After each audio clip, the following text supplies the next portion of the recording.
हास्यामि गिरिरूपधिप भवतारमया सार्थं मम सानुषुवत्मतामपि నా యొక్క పడిగలయాన్ని కోరాడు.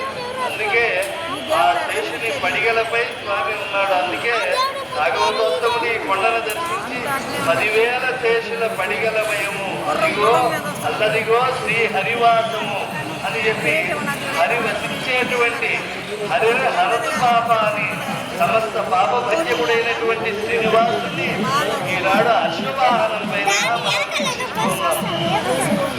మనం మనస్సు ఎటువైపు వెళ్ళిపోతుందో ఇంద్రియములు అనేటువంటివి అలా పంచ కర్మేంద్రియములు జ్ఞానేంద్రియములు తీసుకువెళ్ళిపోతూ ఉంటే మనస్సు పరిపరి విధముగా వెళ్ళిపోతూ ఉంటుంది. అటువంటి మనస్సును కష్టం చేసి నిగ్రహించగలిగినటువంటి వాడు, వాయువునే అశ్వంగా చేసుకోగలిగినటువంటి వాడు వెంకటేశ్వర స్వామి. వెంకటాచల